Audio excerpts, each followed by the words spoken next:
This is my jam!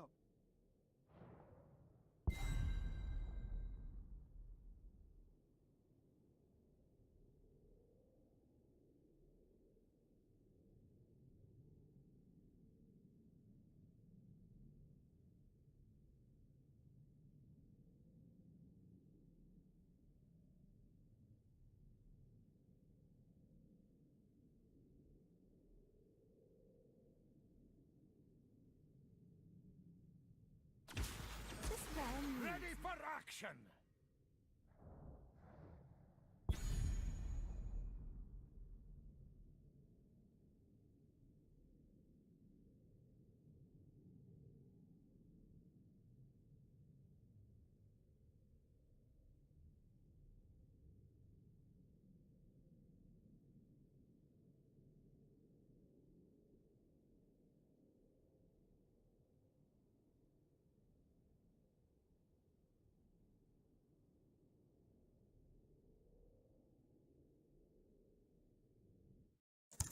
That one was my fault.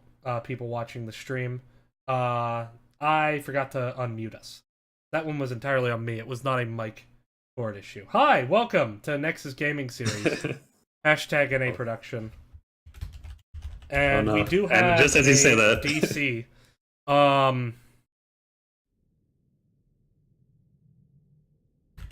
Unfortunate, but hopefully they'll come back quickly.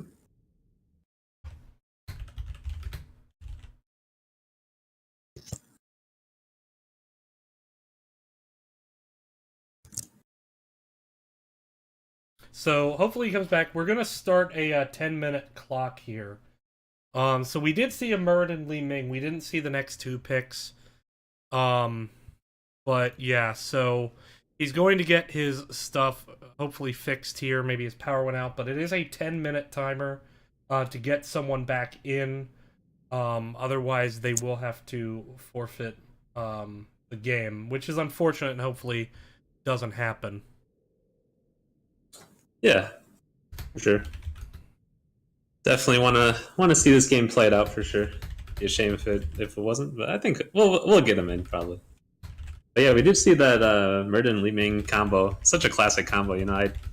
That's definitely something I spammed with my friends, you know, trying to climb when we still had Duoku in Hero League.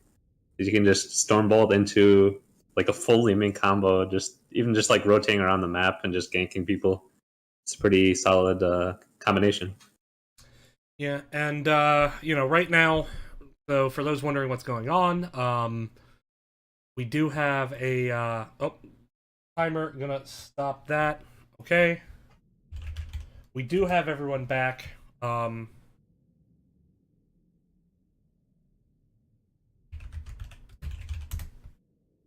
have everyone back. Just waiting on Random to confirm his team is ready to go.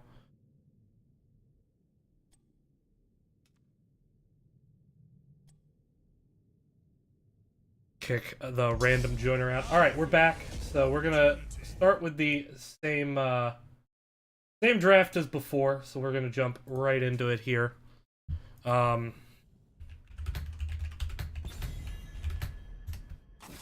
So there's the Sylvanas ban, gonna be followed up with a Greymane ban, into a Lucio, and then a Muradin Li Ming. So Vala was still on the table at this point, which I was somewhat surprised by. Yeah, it's definitely a strong Immortal Burn racer, for sure. Just solely Immortal with that hero, for sure. I mean, there are other heroes you can go. Vala doesn't have a 100% participation rate on this map, but it is pretty high, and I would be surprised if someone didn't take it. I mean, she's just good in team fights, as well as on the Immortal Burn. She's just in a very good place as a healer. Yeah, she's definitely a really strong and kind of versatile pick. I do kind of question her. The only time I really question her is maybe into like a reset comp, like Genji or like Zera, like some really divey hero that can just 1v1 her really easily. And she's a pretty squishy hero, so she can definitely become a reset for the other team sometimes. Yep. But with that, dipping in once again to the shot clock. Hopefully this time we don't have another DC and they're able to get their picks in.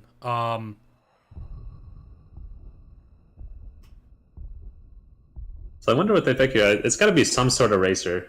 Like they have to have some sort of racer. Whether Well, it's there's Vola, Samuro. There's Samuro as the racer, and Joanna stealing it from the team's namesake. Yeah. Hopefully As yep. they're looking to be above average Joes. I'm guessing here. Yep. Hopefully. So Samuro, that is very interesting. I actually like it into the Li Ming Muradin.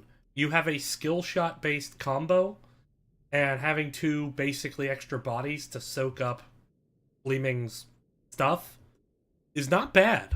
In addition to that, Samuro has exceptional burn on this map. Although overall not a strong hero, very exceptional at burning the Immortal on this map.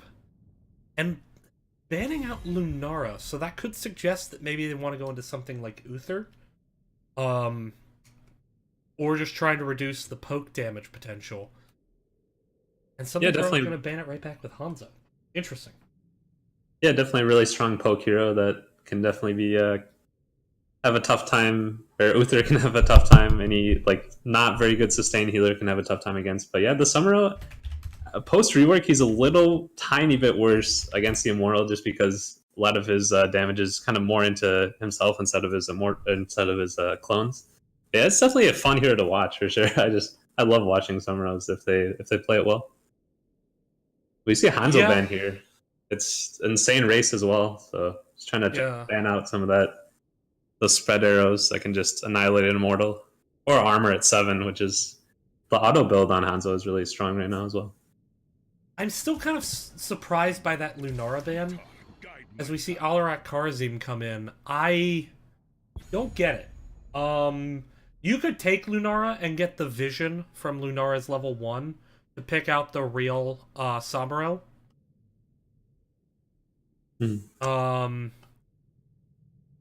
Yeah, with the Alarak, he's always really strong in this map just because you can pull people into Immortals with telekinesis and just CC him for forever pretty much. But then again, he's really immobile hero if you don't use, if you use your combo to escape, you don't have an engage to some degree. So he can definitely just get run over by like a Johanna, which he has really no recourse against.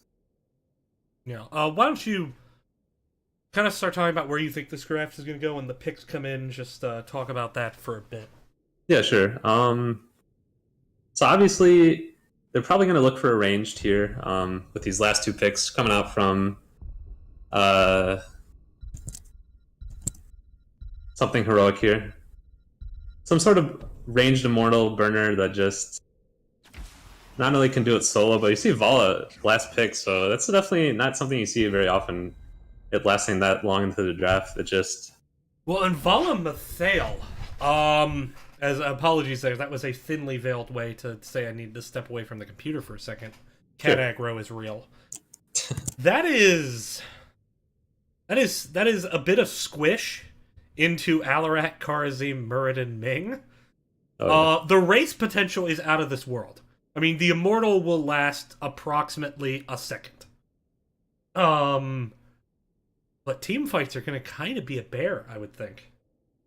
Yeah, it's definitely going to be easy for like Muradin to just dive somebody, Stormbolt them, and then some sort of follow-up, either Alarak or Li Ming. I mean, even just one of them is probably enough to take down one of the backliners. And they can just snowball that into just more and more kills with this kind of like pretty divey comp with like a Karazim healer. Muradin's pretty good at dive. Plenty of CC and blow up potential on the side of average Joes here, and the Genji's just going to completely take that out of this world.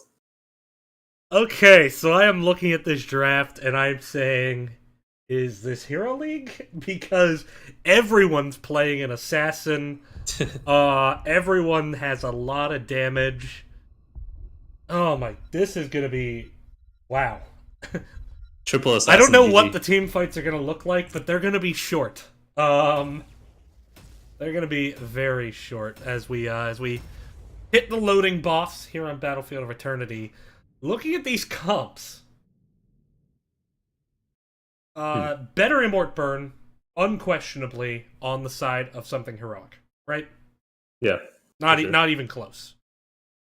they can kind of compete with it like later game with maybe like a Shingen from Genji, but early game they're Yeah. just gonna get snowballed from the Immortal if they don't get kills. Yeah, and this is they're definitely going to lose the first Immortal. And I Mhm. think they need to prepare for that, and I think they need to just deal with it, like just disarm the Immortal, keep Alarak up in the solo lane to soak, deal with the fact that you're going to lose some space, and otherwise you're fine.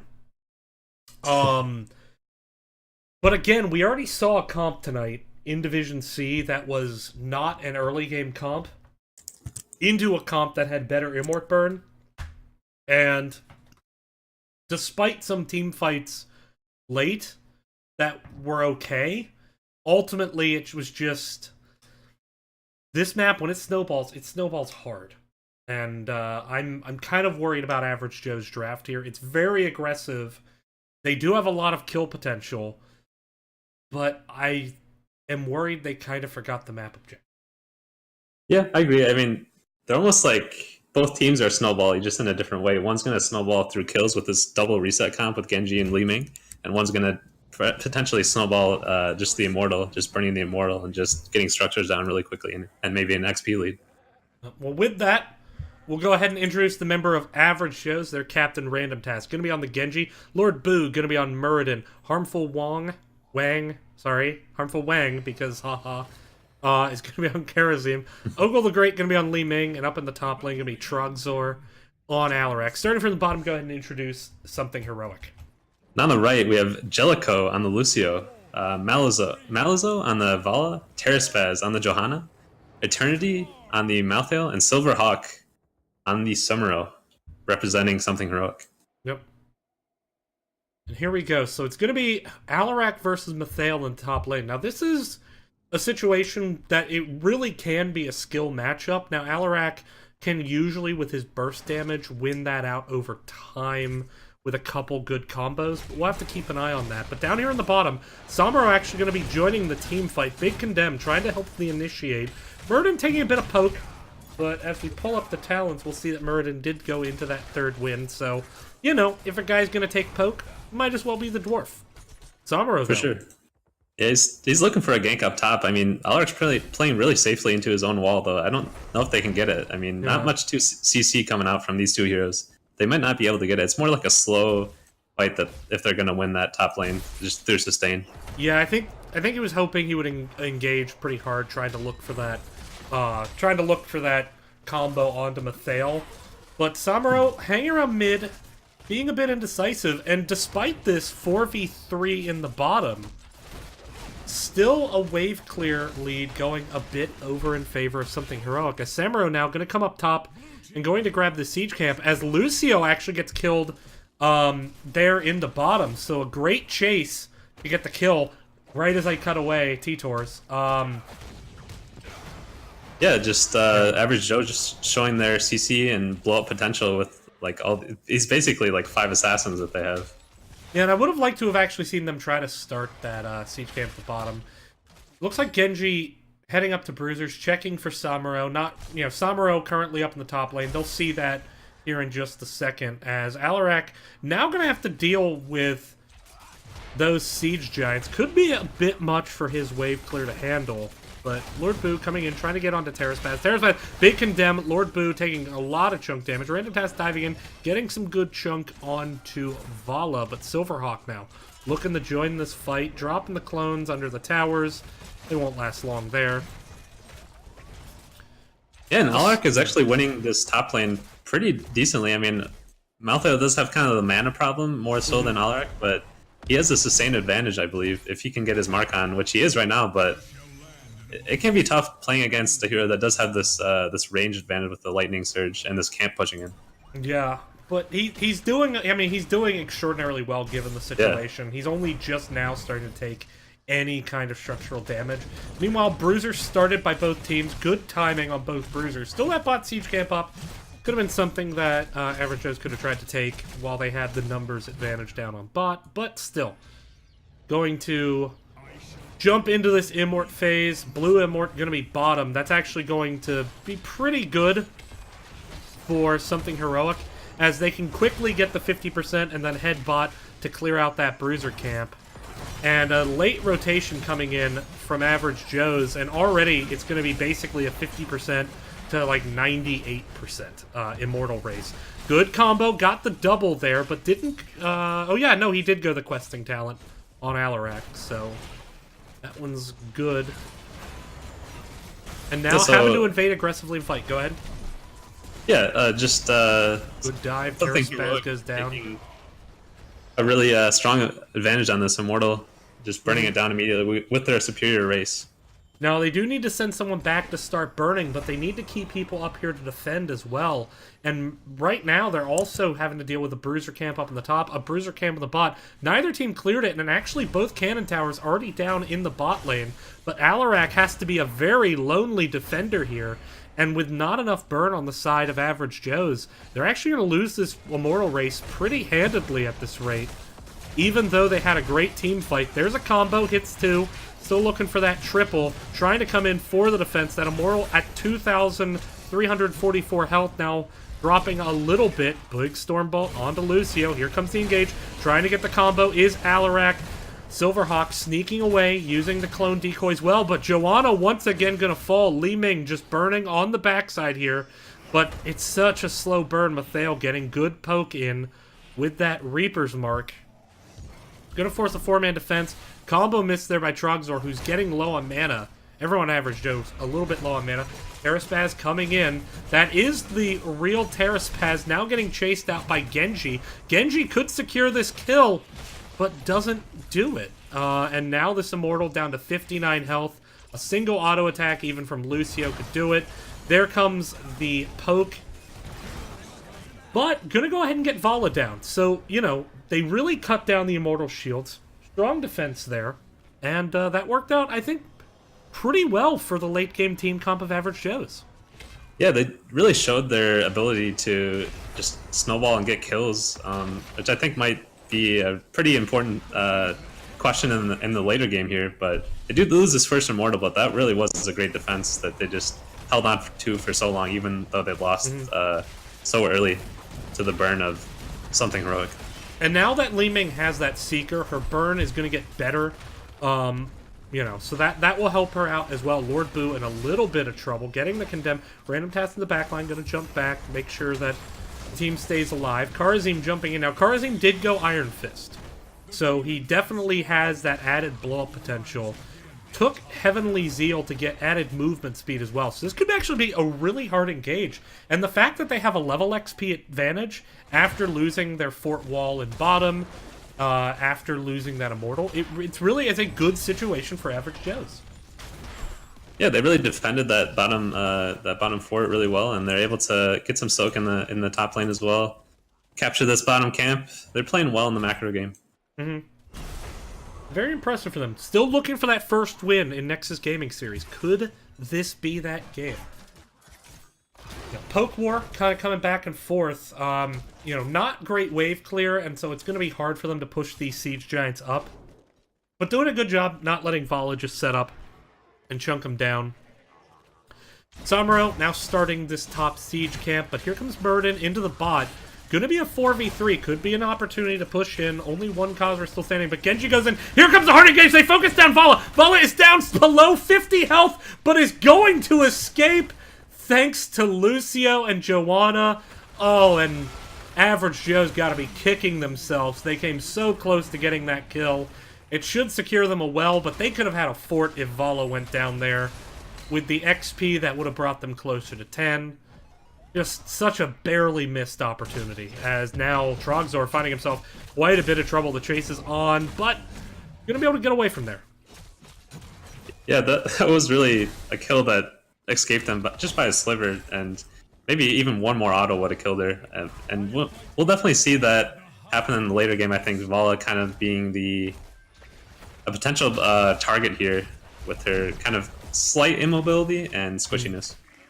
But the Immortal phase starts, and no sooner does it start that we already reach halftime.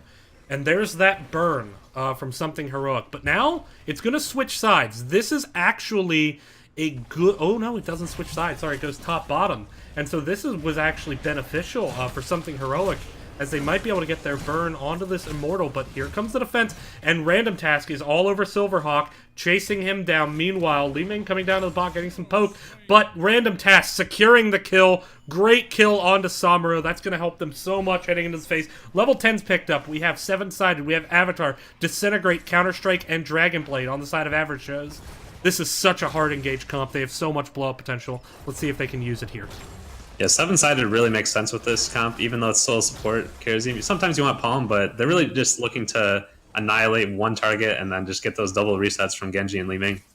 And I'm liking this patience that we're seeing here. Out of Average Joe's, Muradin was just scouting for that rotation, trying to see where everyone is, but here comes the Tormented Souls. Comes in big, but the stun follow-up prevents the healing, but now Lord Boo, a little bit low, has to pop the Avatar. Big Condemn comes in, and a Blade Storm is just wrecking the members of Average Joe's. Alarak's gonna go down, Karzim's gonna go down, Random Task is gonna go down. What a hard engage. Falling Sword into Blade Storm, doing so much damage, and that will be an Immortal. Going over to something heroic, 50% shields. Boy, what a way to recover from Mathael going down early in that fight. Yeah, they just have so many ways to, like, if Average Joe's groups up at all, they have so many ways to bring them even more together for these AoE ults, you know, Falling Sword, Condemn, you know, even Johanna's Slow, Blade Storm, Tormented Souls, and even, like, the Sound Barrier is going to help in that engage, so Average Joe's definitely has to be careful about positioning too tightly together. So I didn't see this. Mathael went throwing shade. It's actually completed already. It's actually pretty tough to complete this early, I'd say. Yeah, interesting. I mean, it reduces the cooldown. The mana cost not hugely relevant, but this is a 5-man defense, and actually they get the focus onto Mathael, and there's the 7-sided strike trying to lock down Terraspaz. Terraspaz gets the Iron Skin off, barely survives, using the Falling Sword to escape, but meanwhile Vala goes down. Now Terraspaz not out of it just yet. Team having to turn around, deal with this Immortal. The top fort goes down. Samuro working the bot fort. They don't manage to secure the kill onto Terraspaz, though, but a good engage there by Average Joe's. But now the question is, how much does that cost them? Yeah, I mean, that's pretty much like a tactical feed on top. They just got so much value from Samuro split pushing. That's so much of the value of that hero just with raw right-clicking on structures. But he may go down here. Samuro does go down, stuck around just a little bit too long.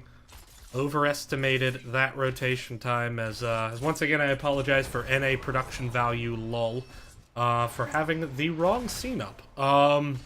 It had the game up, but it had my face. I think I did that last round as well.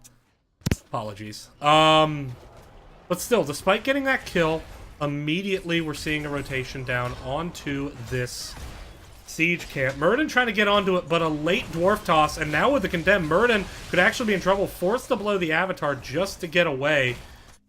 With Karzim and Alarak top, it was a 3v4. I don't think jumping in was the right call there. It now costs them Avatar heading into the next fight. And now Joanna gonna rotate up. Ooh, but there's trying to focus down Silverhawk. They do get the clones down. Silverhawk now trying to go behind the gate. There's the telekinesis, but not gonna get the kill. And now Terraspaz all over Trogzor. Trogzor gonna get focused by Vala, and this could be bad news. There's the counter-strike, just trying to stall the inevitable. Falling Sword. Oh, but the Random Task comes in and kills Lucia. 1-for-1 trade, and now the chase is on here. Silverhawk, oh, he was below 30 health, but Li Ming couldn't finish, just barely outranged the Disintegrate. So 1-for-1 trade, but getting Lucio for Alarak, that could allow an invade because you have your support up here. And that's, in fact, what Average Joe's is going to do. Moving on to this point, now they don't have the best camp clear, but the Immortal phase is starting. They're going to try to get this. This could be a 4v4 engage. Joanna stepping onto the point, using Condemn a bit low. There comes the Tormented Souls. Already Karzim so low, trying to get away. Uses that Radiant Dash, but Mathael going to finish off Karzim. And now it's a 4v3. Lord Boo down to half health. Mathael trying to focus that. Muradin just completing the Stormbolt quest, but still having to back up out of this Random Task, rejoining the fight. But there's Mathael, very low. Counter-strike, barely missing. Mathael stays alive with the sound barrier. Vala goes in, gets the finish onto the Genji, and bodies are just dropping everywhere, but slowly yet surely something heroic is taking control of this game. Yeah, just what a turnaround from both teams, really. Like, Something Heroic initially had the jump on Alrak, then Genji finishes him off with a nice rotation, then Something Heroic returns the favor. Good silence there on the Trogzor, but once again, you know, with their burn potential, they don't need much time. Something Heroic can just step onto the point and burn, and they're going to get the Immortal down to 50%. Now, Malazone low, Silverhawk low, but there's kind of some disorganized damage I'm seeing from Average Joes. They're not able to secure the kills they want to secure, and it's kind of cost them in these situations. Yeah, it's definitely something that really leaves their comp in shambles if they can't get those kills. They really need to have that insane coordination between like Murden and the follow-up combos from Li Ming and Alrek.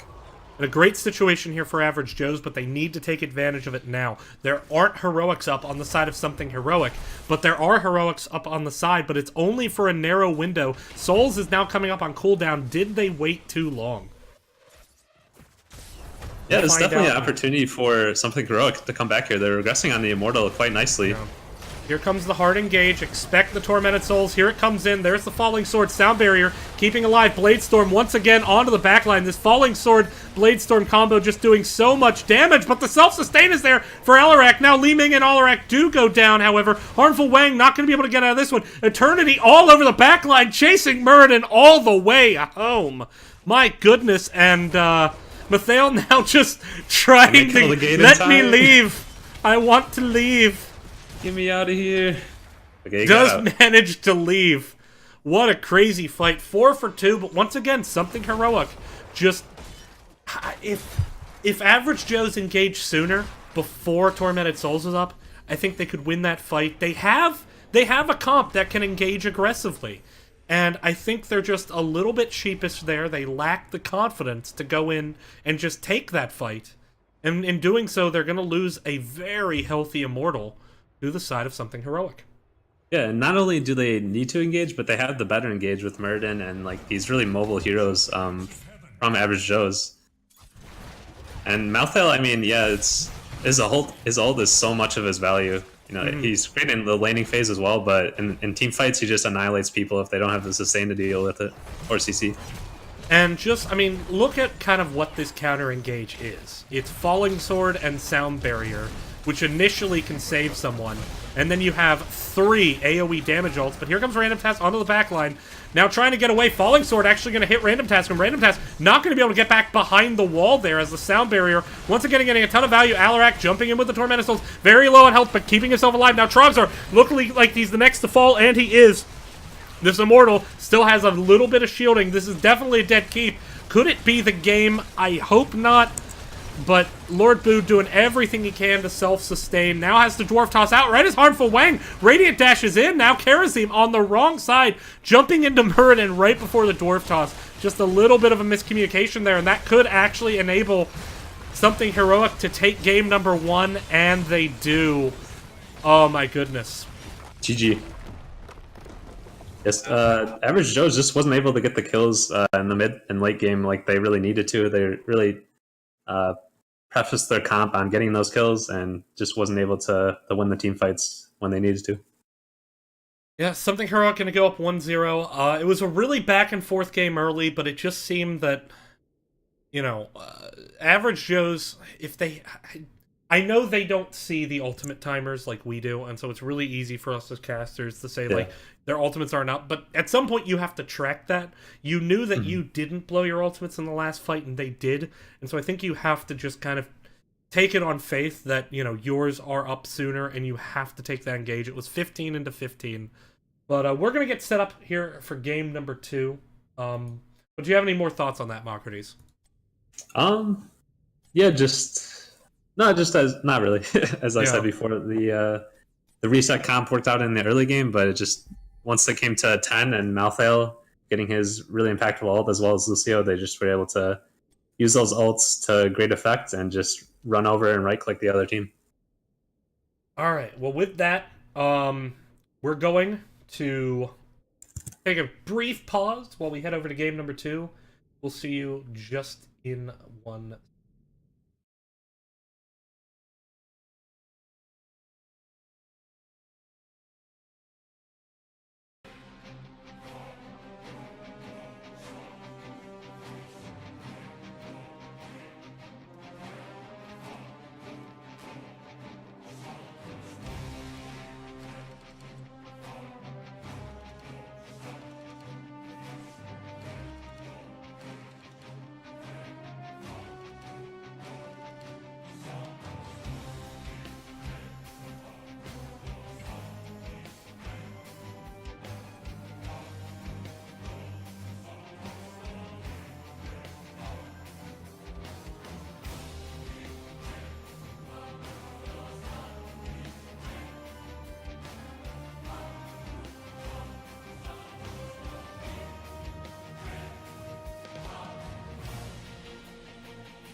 back here. Nexus Gaming Series, once again joined by Mocrates. Here in game number 2 of this second series in our triple header. This one featuring Average Joe's versus Something Heroic. Something Heroic managed to have a few heroic things in that last game, and they all hit their R buttons and they all won the game. Let's see if Average Joe's can respond. Yeah, let's see if they pick up Johanna here. I think this is one of her better maps. You know, obviously it's not a top tier meta pick. It's a solid pick for wave clear and just survivability, but we'll see if they pick up their namesake here. And the same bans as before, Greymane Sylvanas ban, and once again Lucio the first pick, although this time it's Average Joe's that's getting their hands on Lucio. And that's not a surprise, he's a top tier support. Sound Barrier is just so powerful right now. It'll be interesting to see kind of how that plays out into HGC, which starts Friday, and I can't wait for that. Same. Yeah, but Lucio, just insane utility with his movement speed. He's not the best sustain support or burst support without his heroic, but he just has insane utility and his ultimate. Yep, and 2 picks now coming for Something Heroic. Now, Something Heroic pretty much used up their whole shot clock in this series in the first game. But, you know, it's leaving 15 seconds. Stukov, Sonya. Strong picks on this map. Stukov can get a lot of value with his lurking arm. And then Sonya, I mean, the shrine control, the solo lane potential, the team fight ability. She brings everything to this. Yeah, really strong zone control heroes with Sonya with her whirlwind, Stukov with lurking arm, maybe even like his disengage with his ultimate, his flailing swipe. Can really control a point well, and there's always these really small corridors on this map that enable these AoE abilities to shine. And speaking of AoE abilities and controlling tight spaces, Gul'dan Diablo. Yeah, insane burst from Diablo. He's basically an assassin if he has walls, basically. But Gul'dan kind of a little opposite of that. But he does have the wave clear. He has the shrine clear. He has the sustain. You know, they don't necessarily play well with each other if you don't consider like maybe like double sustain. Can you do me a favor? Yeah. Hit Alt F4. We'll be right back. We're having a technical issue here. I just have to fix something. Hit Alt F4 for me. Okay. All right. Apologies, everyone. We'll be right back.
All right, everyone. We're back. Apologies there. Just a bit of a hiccup there. But here we are, back in the game. Gonna just continue the draft where it was, so... Greymane, Sylve bands...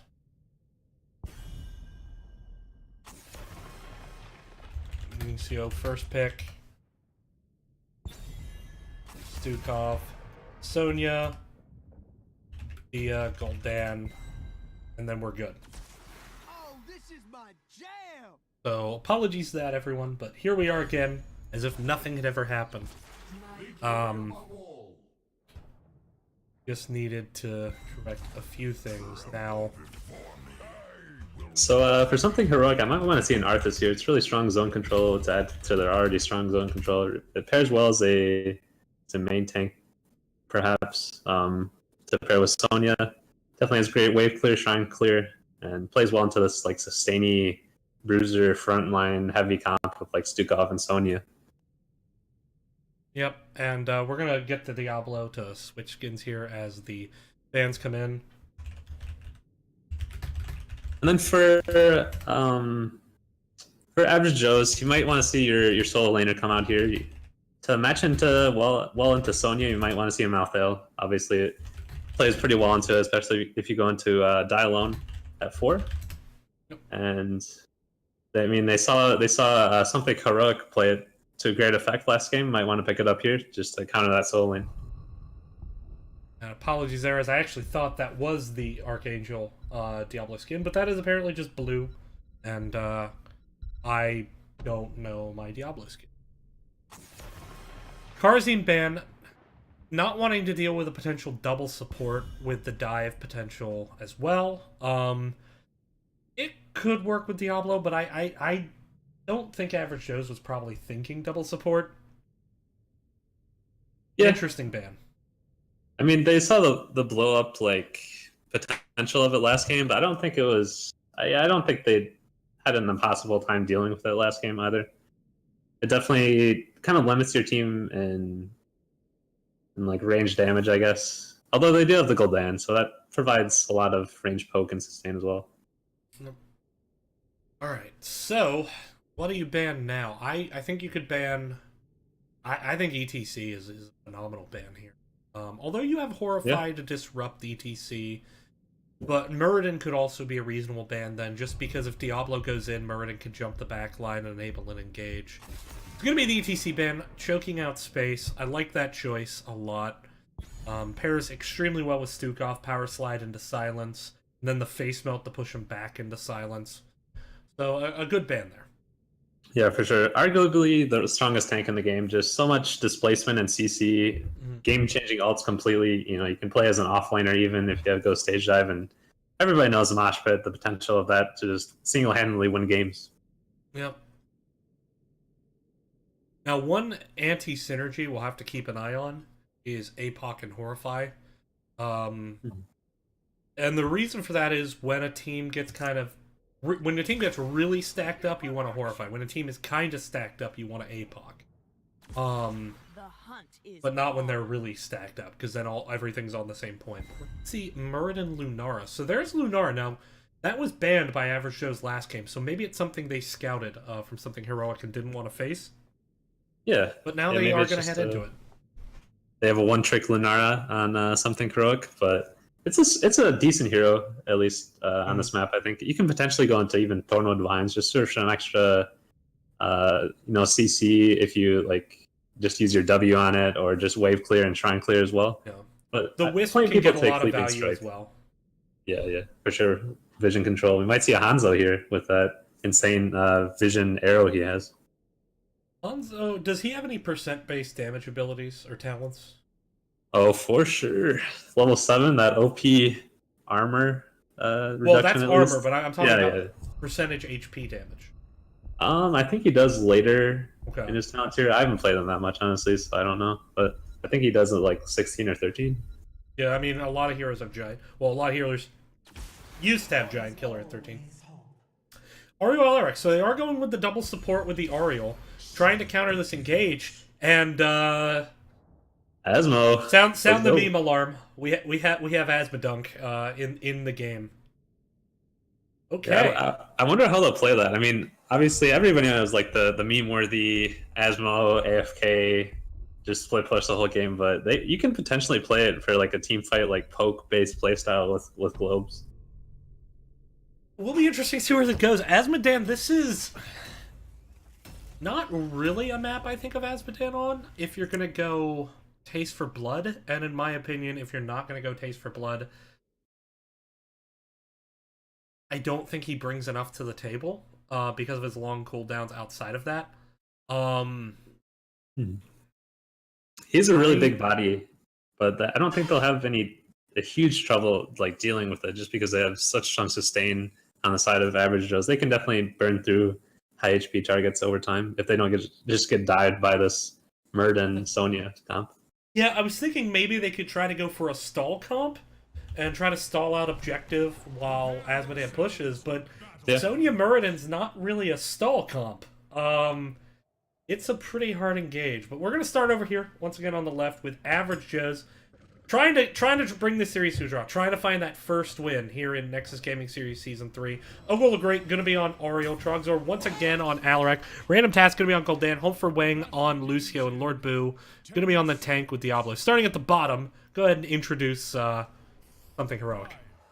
All right, we have Silverhawk on the Stukov, Terraspaz on the Murden, Jellicoe on the Lunara, Malazzo on the Sonya, and Eternity on the Asmodan. Yep. So it looks like for going a mid-fight, gonna try to... I bet I know what they're doing here.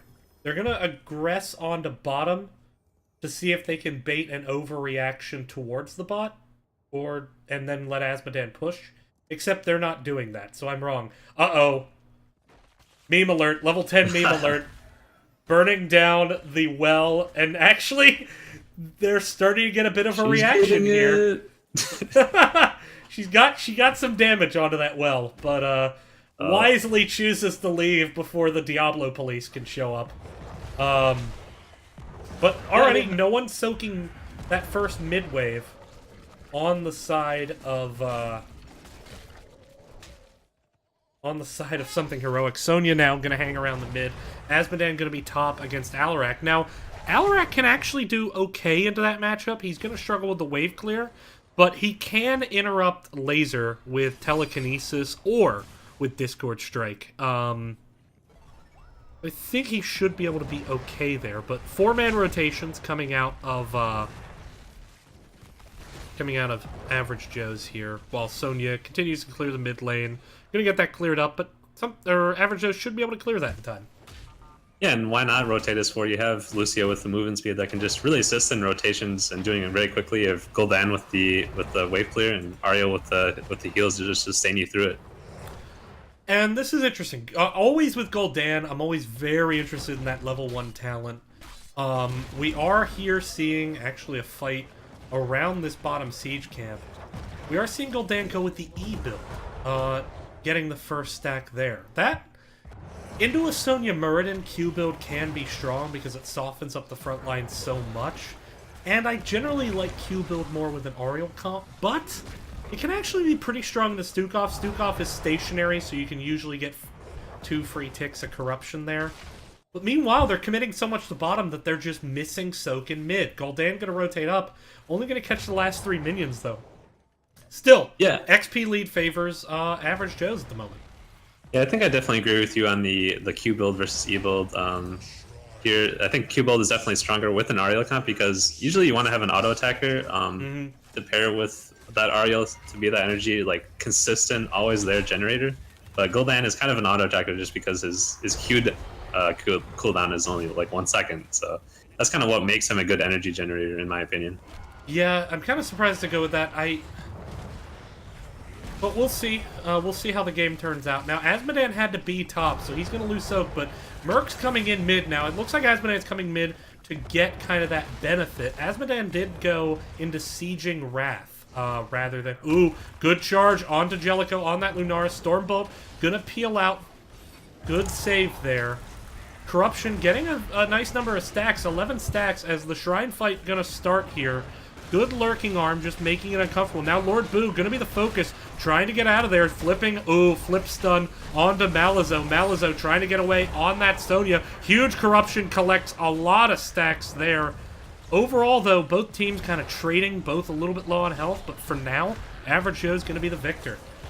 Yeah, just because that was such a long fight, Average Joe's was able to come out ahead just because they had that double support, more sustained composition. Even though Something Heroic does have that really strong sustained healer in Stukov, it's not able to quite keep up with double support. Now, Sonya down here pushing the mid lane. Meanwhile, though, big lurking arm coming in. But now, oh, the telekinesis just pushes Stukov right past Alarak out of the combo. Malazzo now looking for the engage potential. 36 to 13 minions, though. This should go over to Average Joe's, and a little bit of an advantage.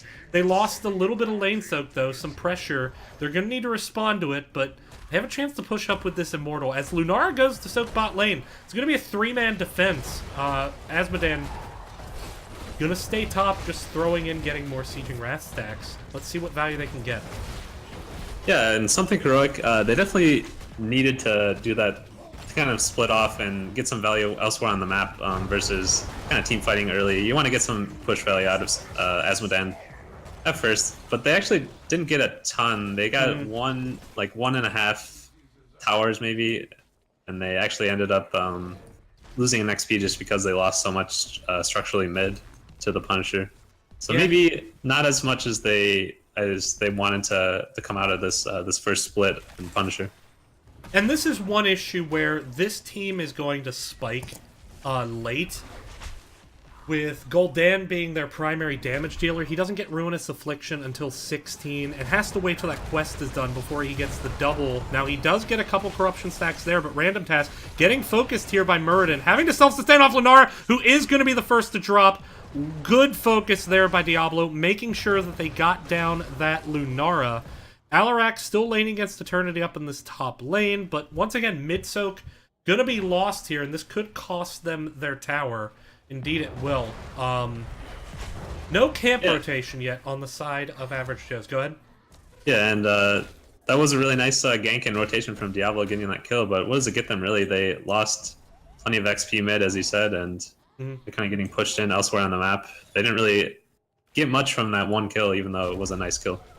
Yeah, oh, but there's a flip going on to Stukov, trying to get the kill. There's the corruption. Good boot by Lucio. Stukov in a bad spot. Do we have the Ariel stun? Oh, just barely missed the stun, but it's still enough to secure the kill. Great gank there by Average Joe's. Starting to make some things happen. Starting to show signs of life, and they are inches away from level 10. Gonna take the neutral siege camp, knowing that level 10's just on the horizon.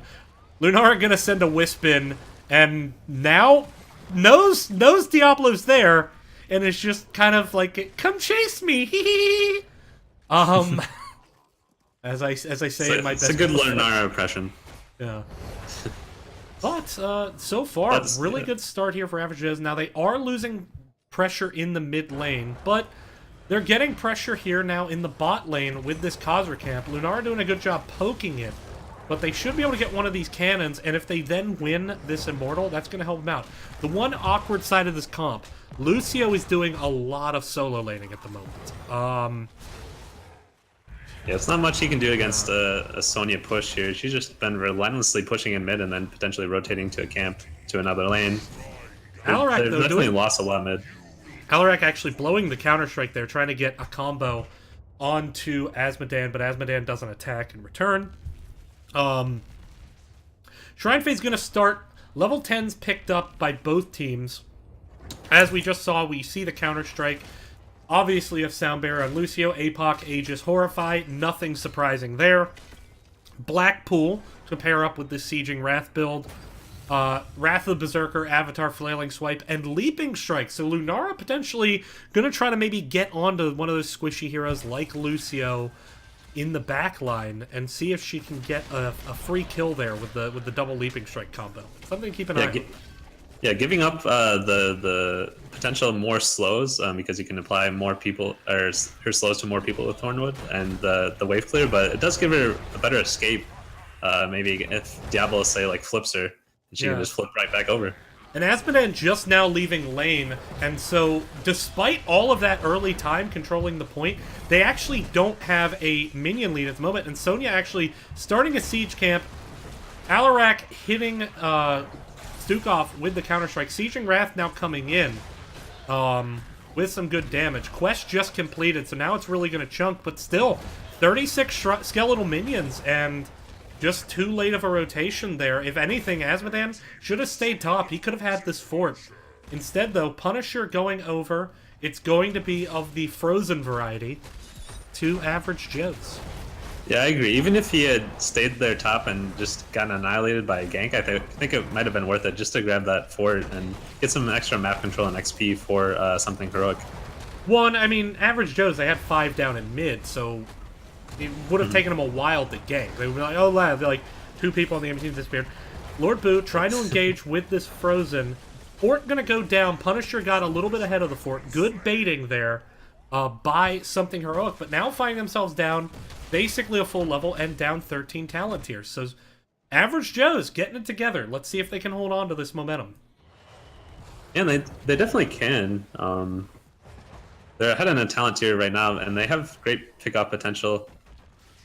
Why not just keep it going with some more ganks, potentially? Yep. And Siege Camp picked up here. Looks like going to be a neutral Siege rotation by the side of something heroic. With Alarak in the top lane, I don't necessarily expect to contest. They're going to just go ahead and clear out these. And actually now Corruption almost done with that quest. We do have as well the Hunger for Power, so the additional spell power, which he can definitely get away with that double support. So once he hits 16, if he can get that triple stack with Ruinous Affliction, that is going to ruin someone's day on something heroic. And there are a couple big bulky hitboxes there. Looking at you, Asmodan. I am looking at you. Yeah, no fat shaming, man. But I think something heroic maybe could have even pushed that bottom lane. See you again, Q. There's the stun, slam. Alarak trying to self-sustain, dead. Could have probably telekinesis there to try to get through the gate quicker, which was where Meriden was waiting to use the Storm Bolt. Still gonna go down, not really anywhere to run. Counter engage, but this is 3 into 5, now Lucio 4. APOC gonna be blown. This is somewhat of a desperate, angry engagement by Average Joe's, and I don't like them going for it. Yeah, why not just blow a heroic there? Yeah. Even though I guess something heroic has blown a lot of their ults now. They're down Avatar, Flaying Swipe, and I mean Wrath will be up pretty soon, but it's something to keep in mind, I guess. Maybe they just wanted to engage after they used all these ults and were kind of pushed in onto Average Joe's positioning side. Top. I mean, I guess the APOC did force out Avatar and Flailing Swipe. So you still have Sound Barrier, you still have Horrify, you still have Aegis, you still have Counter-Strike. I don't know. I'm surprised that both teams blew ults there. But now with the Shrine Timer coming, I don't see a way for Average Joe's to get 16, which is critical for them before this Shrine phase. Meriden actually may be looking for an engagement. Now Diablo, they're going to keep trying to soak, trying to use up all of this timer that they can, get closer and closer to 16. Moving as a 5-man, though, so they are going to lose some soak up in this top lane. But if they sent someone up to get it, they could get 16 before the Shrine got too far out of control. See what they do. They're going to move straight onto the Shrine. Sieging Wrath just pushing the lanes a bit. Nope, there goes Gul'dan. Wisely deciding, I think, to get 16. But they need to do it quickly. Shrine already starting to be burned. 8 skeletal minions. Now here comes Random Task. 16's almost ticking over, but 14 skeletal minions. Let's see what happens. And that camp will give value at top as this fight goes on. Yeah. Even Average Joe's definitely wants to take this fight. Flailing Swipe burned early in that fight as Diablo dives. 16's just now picked up. There's that Corruption choice from Gul'dan. Now, they're taking a lot of poke damage, but now Gul'dan can absolutely work that. And there's the Ruinous Affliction, getting quite a bit of extra bonus damage. Big Horrify secures the kill onto Sonya. Random Task, well played, sir. as Sonya gets completely isolated, knocked out of Whirlwind by a well-placed Horrify. And now, despite falling behind early, this should be Shrine Average Joe's, their third straight Shrine. But they are losing top keep. Someone needs to go deal with that right now. They have the Shrine. Looks like they're going to leave it at 39. Nope. Got pushed over the top. I think they wanted to leave that at 39. But I agree. They they could have just cleared top and then pushed in with the with all 5 members and potentially maybe even threaten to keep here with this Punisher jump. And Lunara getting focused there by John Cena and Diablo. Has to use the Leaving Strike to get away. Does do so. Meanwhile, Siege Camp going to be picked up mid. But now with this Ruinous Affliction, Gul'dan can actually do quite a bit of structural damage. Alarak, though, not going to be able to join this fight. There's Stukov dropping the silence, trying to ward it off. John Cena gonna jump in onto Terraspaz, but there's Wrath of Berserker, gonna burn this down real quick. Corruption, though, doing so much damage. My goodness, Terraspaz just lost half of his life to Gul'dan there. Yeah, just an insane poke coming out from that hero. If you don't get dived, you just press E in the general direction of them. You're sure to hit somebody with that huge hitbox.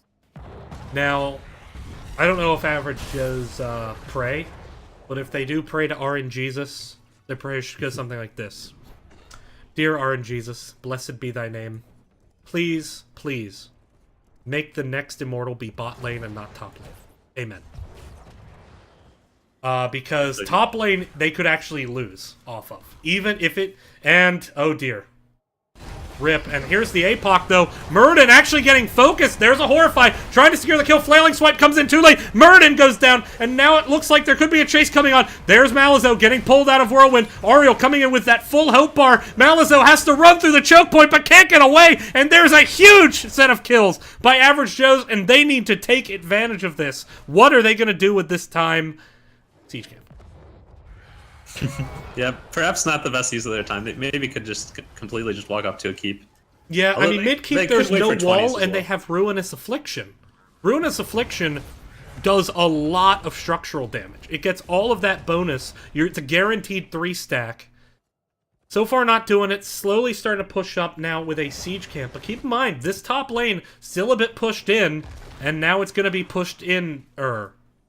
Asmodan already moving up to towards the top Shrine just to back to help with this defense. Here it comes. Random Task stepping up, getting that corruption. Good siege damage. I mean, Core already losing about a quarter of its health. Big sieging rat, though. Gonna chunk Random Task. There's the heal.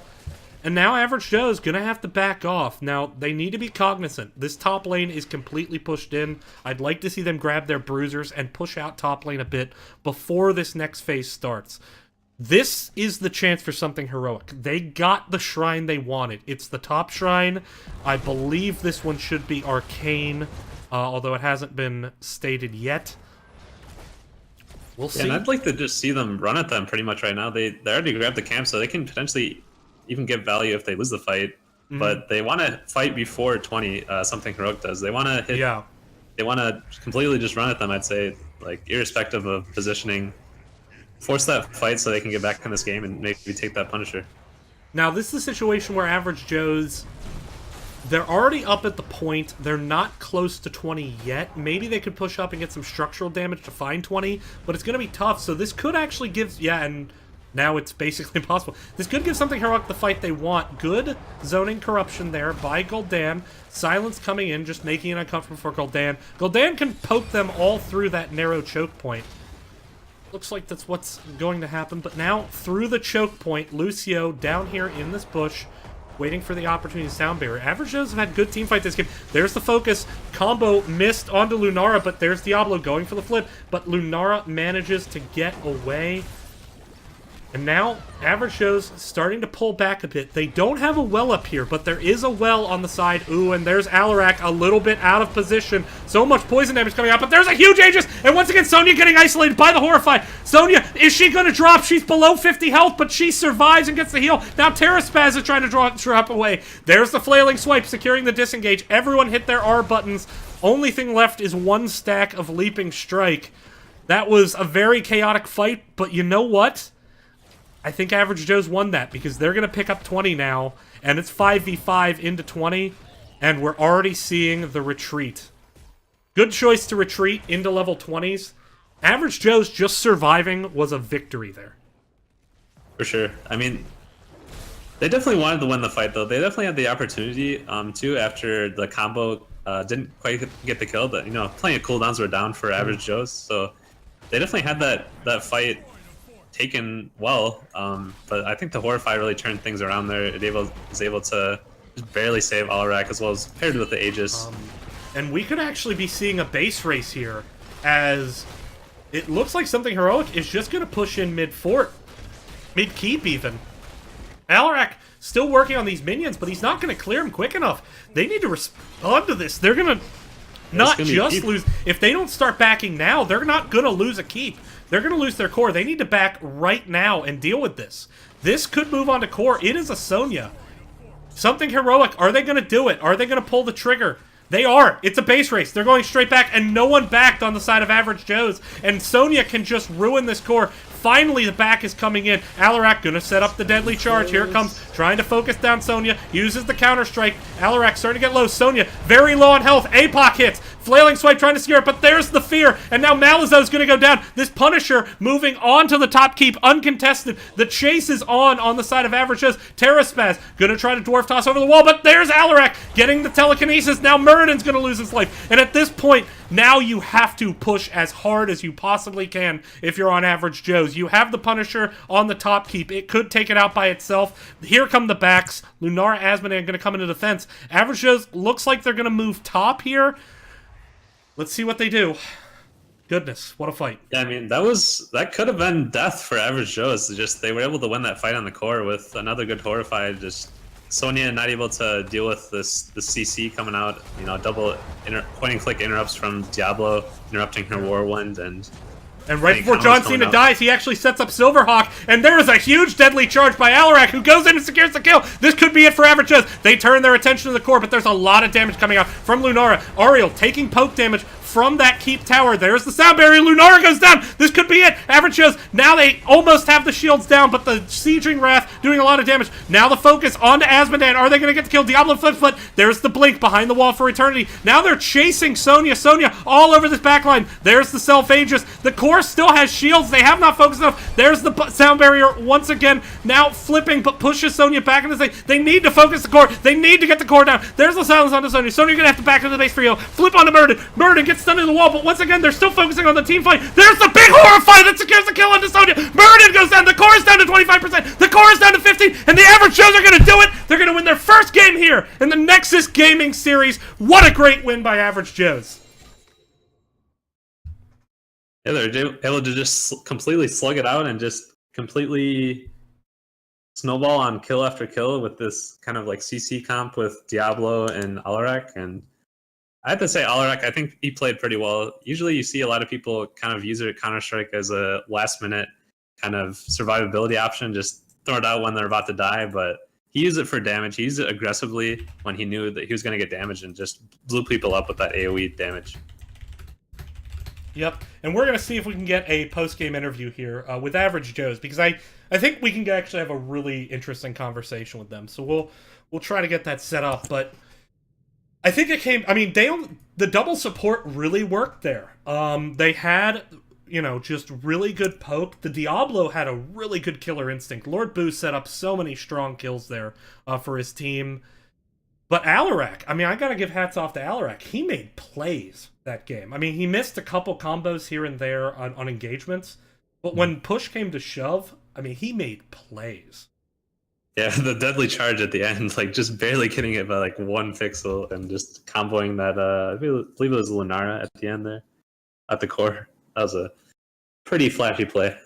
Yeah, well, we're going to jump up to Lobby 4 here in Discord, which none of you know what that means, so I don't know why I'm saying it. What? Give me 1 sec. Makachi, move up. Yep. Alright, just give me 1 second. Yeah, no problem. Take your time. We're gonna pause for a bit and get together. We'll be right back.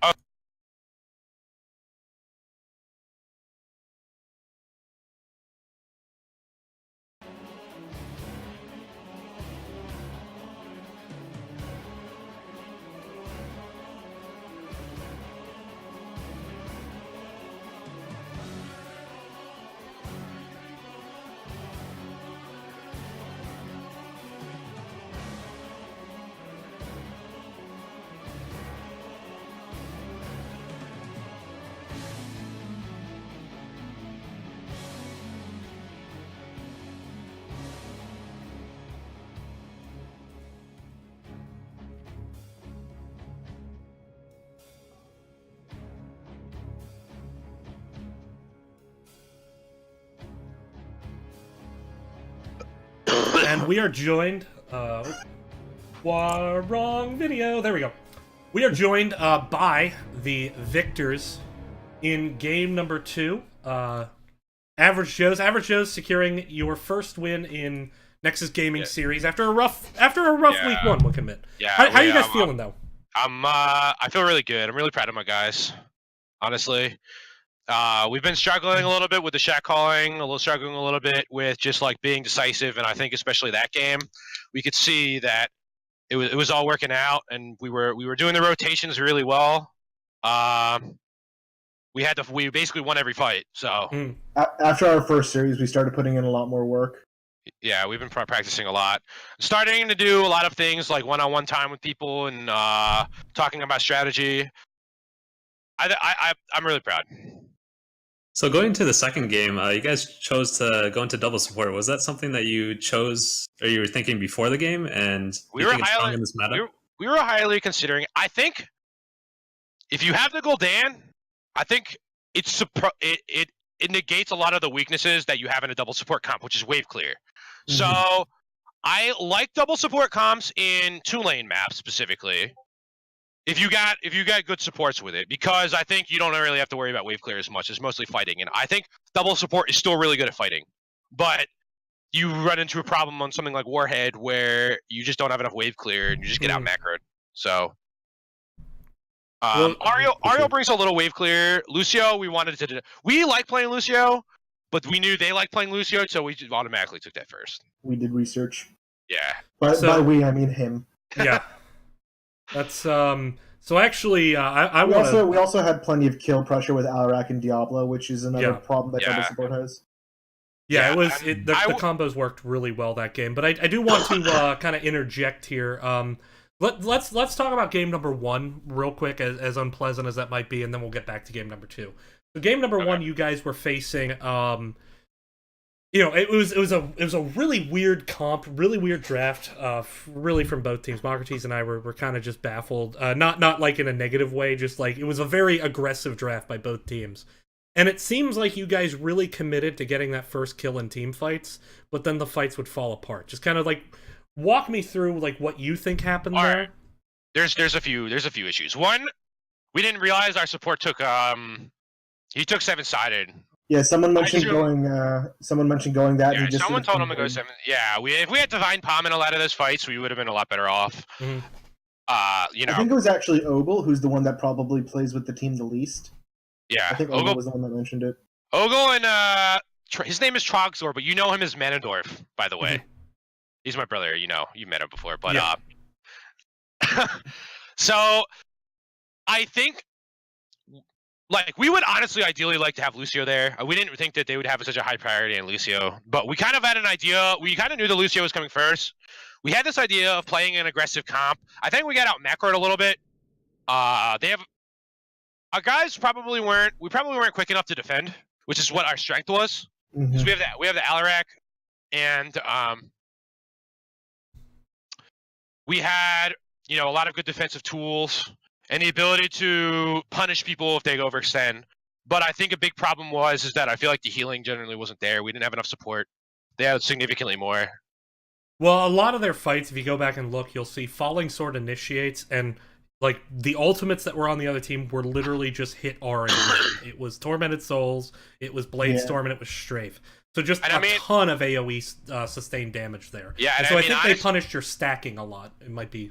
Yes, they definitely punished our stacking a lot. I was going to say that was a big thing. Like we were grouped enough that Johanna was basically the death of us. Like we were grouped more than we should have been, and then Johanna just exacerbated the problem even more. Okay, like we got a lot of kills in the lane, and we did decent fighting. I just think overall, they got the Immortals. That was the end of it. Even though we were winning a lot of fights. I think we got more kills that game overall, didn't we? Yeah, we did. Like I think our fighting for the most part was fine until we got to level 10. It was a little iffy then. But yeah, like I think we probably needed to play a little bit more aggressively on the back line and collapse on them a little bit more. We kind of sat back a little bit, but that's about all I could say there. Yeah. All right, so game number 2. Want to take it just right to the end of that game. You guys you won a fight by getting no kills up in the top lane. It was 19 into 17. You were just a hair's breadth from 20. They engaged hard. You kept everyone alive. Almost got a kill onto Sonya, but otherwise you survived. That's a win in that situation, like 10 times out of 10. And then you left Alarak to clear the shrine while you pushed up to try to make way for the Punisher. Yes. During that time, they rotate down, they take keep, and they move on the core. Like what? I mean, it was a big confidence play to make sure you secure the fort first. But I think was the there reason any that he called tension to in push comms the at that fort point? when he did was because we knew they were pushing another lane. I think we saw them on the- there's no way we could have got. I feel like there's no way we could have gotten back there in time. And basically, I was saying, listen, we already have like 30 on there. We just push this. We push this fort in. We get this like strong Punisher going into the late game. We have a really good siege comp. Mhm. They don't really have that much defense, to be quite honest. Right. I mean, what did they have that game? Oh, Well, they had Sonya, Lunara, and Asmodan. That'll melt the Punisher pretty quick. it'll melt the Punisher, but they don't have a lot to deter the Gul'dan, Right. which is, I think, a big problem that they had. They really could not get up. They couldn't get on us. And the second any of them step up, they're just dead to Diablo or Alarak. Yeah, And the if Step up, Horrifies die to were Gul'dan, step up, die to the melee. What were we saying? the Horrifies were just extraordinarily on point. So very Well, well played, random task. Duh! Yeah. No, All but right. yeah. So basically, we got basically we only got slightly out macroed enough where the Punisher and us getting kills just significantly added, and then basically we made a decision. We're like, we have to see if they're going back. Then we went back. As soon as we got the Punisher, we basically went back. Is what the call was. Right. Yeah, we made sure they were coring and not just taking the keep and leaving. So when we were certain they were coring, it's like, okay, let's go defend. We had all the tools to defend. Yeah. So All right. I'm So really- with that, just because I want to start kind of looking at the larger scope. So you guys struggled in week 1, but you still a long season. The next team you face, Mortis Invictus, I want to let you know that they actually had a 1-1 game with the team that you just played. If you guys play like you did in game 2, I think you can 2-0 them and build from that. What are your goals this season, though? Well, we're trying to improve as a team. We initially I've been looking for a team for a while.